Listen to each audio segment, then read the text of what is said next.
तो दोस्तों आज की इस वीडियो में हम शुरू करने वाले हैं केमिकल रिएक्शन एंड इक्वेशन। बहुत दिनों बाद वीडियो बना रहा हूँ। जैसा कि मैंने आप लोगों से वादा किया था कि वीडियो मतलब मुझे लगता है एक आध हफ्ते पहले मैंने बताया था कि मेरी सीरीज़ जो केमिस्ट्री की वो शुरू होने वाली है। क्लास 10th का जो एग्ज़ाम आ रहा है बोर्ड एग्ज़ाम, उसके पर्सपेक्टिव से तो कुछ दिक्कत हो गई थी, इस वजह से मैंने वीडियो नहीं बना पाया। और एक बात और ये थी कि आप लोगों का शुक्रिया अदा करना चाहता हूँ, क्योंकि एक वीडियो पे आप लोगों की मतलब कोशिश से वो वीडियो 1 लाख प्लस व्यूज़ उस पर जा चुके हैं। तो चलिए शुरू करते हैं अपनी series chemical reaction and equation की। बात करेंगे इसके बारे में। ये केमिस्ट्री क्लास 10th केमिस्ट्री का पहला लेसन है, उसके बारे में बात करेंगे। और जैसा कि मैंने बताया था आप लोगों को कि मैं की पॉइंट्स जो मतलब लेसन पढ़ने के बाद जो इसमें की पॉइंट्स निकलते हैं वो सब आपके साथ शेयर करूंगा। अगर आप की पॉइंट्स को लर्न करेंगे तो आपके लिए बहुत फ़ायदा होगा, क्योंकि आप उसका चैप्टर का निचोड़ की पॉइंट्स में निकाल सकते हैं, मतलब समझ सकते हैं। तो चलिए हम शुरू करते हैं chemical reaction and equation.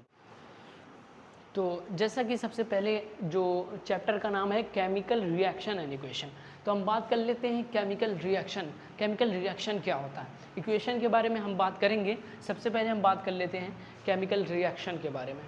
The transformation of chemical substance into another chemical substance is known as chemical reaction. The transformation जब हमारा केमिकल सबस्टांस जो होते हैं उसका ट्रांसफॉर्मेशन होता है अनदर केमिकल ट्रांसफॉर्मेशन। अभी मैं जब एग्जांपल देके आपको समझाऊंगा तो आपको ये अच्छी तरह समझ में आ जाएगा। The transformation of chemical substance into another chemical substance is known as chemical reaction. ये की पॉइंट्स कुछ हैं, मतलब उसके हेडिंग्स हैं। आप लिखना चाहते हैं तो लिख लीजिए, क्योंकि आपको फ़ायदा पहुँचाएगा ये। केमिकल रिएक्शन को अगर हम एक दूसरी डिफिनेशन से समझें तो हम कह सकते हैं a chemical change is usually called chemical reaction. जब किसी भी केमिकल मतलब कोई भी चेंजिंग आती है उसमें, तो हम उसी को केमिकल रिएक्शन कहते हैं। केमिकल रिएक्शन, रिएक्शन तो आप समझ रहे होंगे ना, केमिकल रिएक्शन। अब बात कर लेते हैं हम लोग रिएक्टेंट एंड प्रोडक्ट, मतलब किसे रिएक्टेंट कहते हैं और किसे प्रोडक्ट कहते हैं। जब भी हम केमिकल रिएक्शन में केमिकल इक्वेशन लिखते हैं तो वहाँ पर हमारे पास दो चीज़ें होती हैं। एक होता है हमारा रिएक्टेंट और एक होता है प्रोडक्ट। जब भी हम कोई भी चीज़ जो लेते हैं केमिकल इक्वेशन में तो उसे हम कहते हैं ये रिएक्टेंट, और जो रिएक्ट करने के बाद जो रिज़ल्ट आता है वही हमारा प्रोडक्ट कहलाता है। जिस तरह यहाँ पर NaCl है तो ये जब ये हमारा प्रोडक्ट आया है। सोडियम क्लोराइड जो है ये हमारा क्या है, प्रोडक्ट है। तो अब बढ़ते हैं अगली टॉपिक। दोस्तों हमने समझ लिया कि केमिकल रिएक्शन क्या होता है और उसके रिएक्टेंट और प्रोडक्ट क्या होते हैं। तो अब बात कर रहे हैं हम लोग एग्जांपल्स ऑफ केमिकल चेंज, मतलब जो केमिकल चेंजेस आते हैं उसके कुछ एग्जांपल हम रियल लाइफ में समझ लेते हैं। जैसा कि हमारे पास है rusting of iron. Rusting of iron तो एक कॉमन सी चीज़ है, जैसा कि आप सब ने देखा होगा कि जो लोहे पर जंग वंग लग जाता है उसी को हम क्या कहते हैं, रस्टिंग ऑफ आयरन। वो भी एक तरह का क्या है, केमिकल रिएक्शन है, मतलब वो भी चेंजिंग लाता है, चेंज होता है। इस वजह से हम उसे क्या कहते हैं, chemical reaction. Chemical change, reaction तो वो अलग चीज़ होगी, chemical change. The setting of milk into curd. The setting of milk into curd मतलब क्या होता है कि जो दूध होता है वो दही बनना, ये भी हमारा एक क्या होता है, केमिकल रिएक्शन होता है। The setting of milk into curd chemical change होता है, सॉरी केमिकल चेंज। अब हम समझ लेते हैं तीसरी पॉइंट, डाइजेशन ऑफ फूड।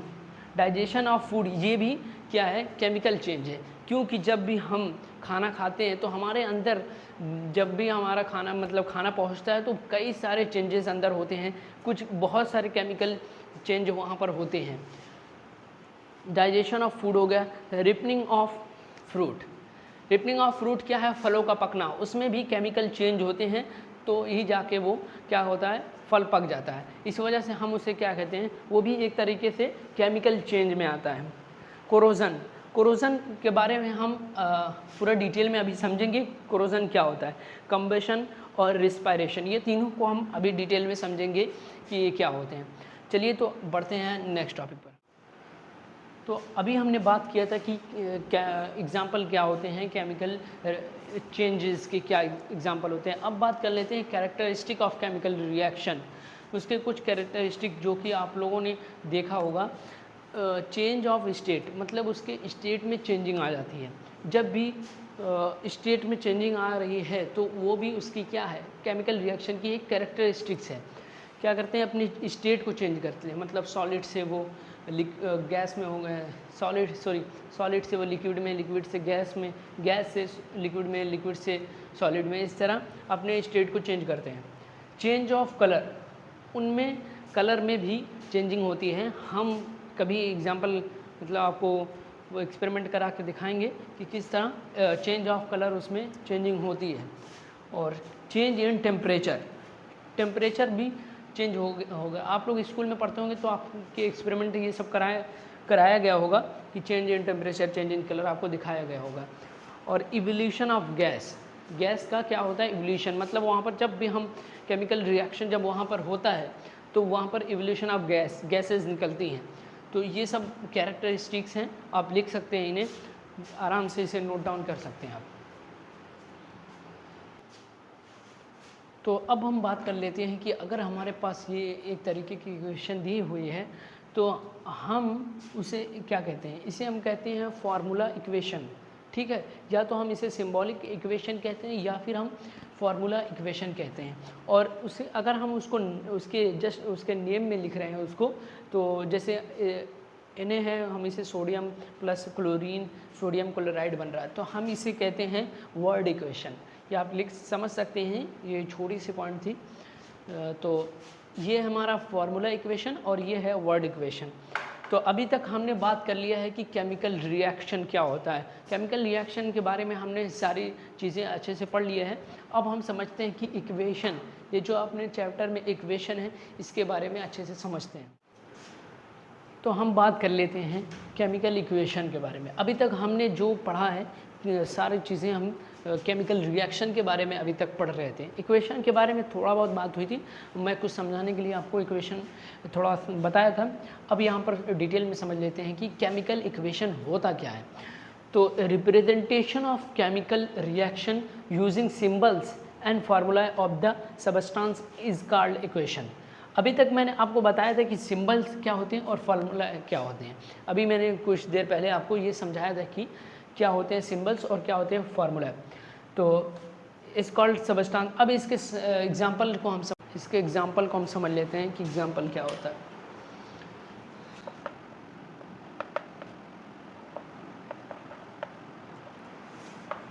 जैसे यहाँ पर हमारे पास ये क्या है, हमारा रिएक्टेंट है और ये बन क्या रहा है, ये बन रहा है हमारा प्रोडक्ट है। ये AB हमारा क्या है, रिएक्टेंट है और ये हमारा प्रोडक्ट है। ये है हमारा केमिकल इक्वेशन।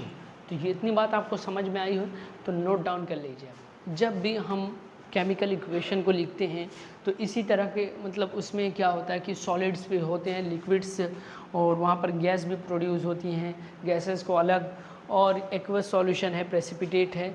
वहाँ पर हम इसको हम इस जो सिंबल्स होते हैं इसको किस तरह लिखते हैं, मतलब सिंबल्स में। तो सॉलिड को यहाँ पर हम लिखते हैं S से, ठीक है, और लिक्विड को हम L से लिखते हैं। और जब हमारा वहाँ पर रिएक्शन में क्या हो रहा होता है कि अगर गैस प्रोड्यूस होती है तो वहाँ पर हम इस तरह का साइन बना देते हैं, ठीक है। ये क्या है, गैस प्रोड्यूस हो रही है।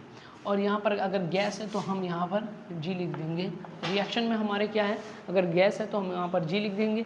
एक्वस सॉल्यूशन है तो वहाँ पर सिर्फ क्या लिख देंगे, AQ, ठीक है। ये एक्वस सॉल्यूशन है। और प्रेसिपिटेट अगर वहाँ पर फॉर्म हो रहा है, अगर रिएक्शन में क्या हो रहा है, प्रेसिपिटेट हो रहा है, तो हम वहाँ पर एरो इस तरह का कर देंगे, ठीक है। ये हमारा क्या होता है, एक तरीके का सिंबल्स होते हैं केमिकल इक्वेशन को समझने के लिए। अभी तक हमने समझ लिया है केमिकल रिएक्शन क्या होता है और इक्वेशन के बारे में भी हमने थोड़ा बहुत बात कर ली है। अब बढ़ते हैं हम थोड़ा और आगे। अभी तक हमने समझ लिया है कि इक्वेशन क्या होता है, लेकिन मैं बता दूं कि इक्वेशन दो तरीके के होते हैं। एक होता है बैलेंस इक्वेशन और एक होता है अनबैलेंस इक्वेशन। तो सबसे पहले हम समझेंगे कि बैलेंस इक्वेशन क्या होता है, उसके बाद हम समझेंगे कि अनबैलेंस इक्वेशन क्या होता है। तो यहाँ पर हम समझ लेते हैं कि बैलेंस केमिकल इक्वेशंस क्या होते हैं। अभी तक हमने समझा कि केमिकल रिएक्शन क्या होता है, केमिकल इक्वेशन क्या होता है। अब समझ लेते हैं केमिकल इक्वेशन के दो भाग हैं, दो पार्ट हैं उसके। एक होता है बैलेंस केमिकल इक्वेशन और दूसरा होता है अनबैलेंस केमिकल इक्वेशन। तो समझ लेते हैं कि बैलेंस केमिकल इक्वेशन क्या होता है। A balance chemical equation has the number of atoms of each elements equal on the both side. अब ये बात समझने की है कि इसमें क्या क्या रहा।